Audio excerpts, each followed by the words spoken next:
ବିଶ୍ୱାସ କରିବ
କିଛି କହିବାକୁ ଚେଷ୍ଟା କରୁଛି ମାନେ ମୋ ପୁଅ ରାଜୁ 10 ବର୍ଷର ହେଇଥିଲା କଠିନ ବେଳାକୁ ବୁଲିବାକୁ ଯାଇଥିଲି ରାତି ସମୟ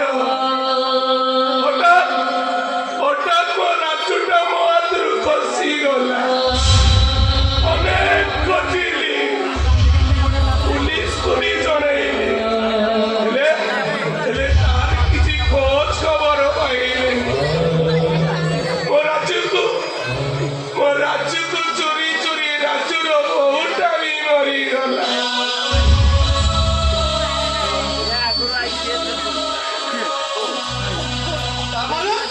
ତୁ କହୁଛୁ ରାଜୁ କଣ ଆମ ବବୁରୁ କଣ ଆମ ରାଜୁ ଭାଇ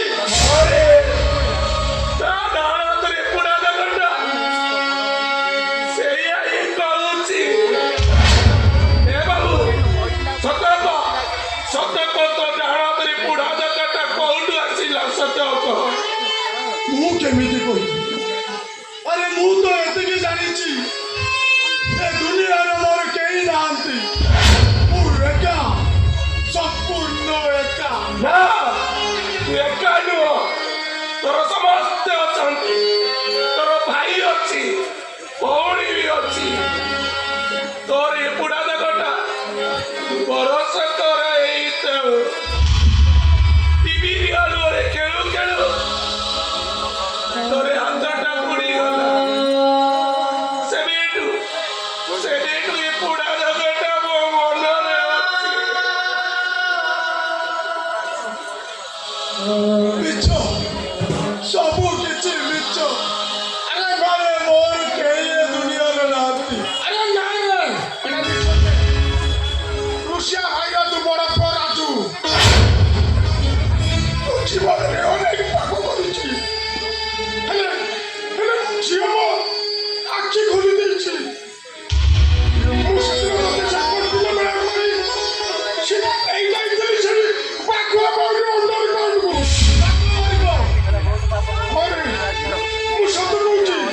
ସେ ପାଖୁଆ ବାଉରୀ ତତେ ନିଶା ଦେଇ ମଣିଷ କରିଦେଲା ତାହେଲେ କଣ ମୁଁ ମୋ ନିଜ ହାତରେ ମୋ ଭଉଣୀର ସର୍ବନାଶ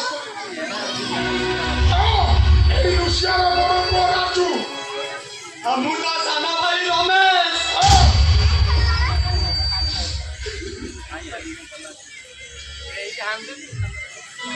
ଆଉ ମୁଁ ହଉଛି ତ ସାନ ଭଉଣୀ ରୂପା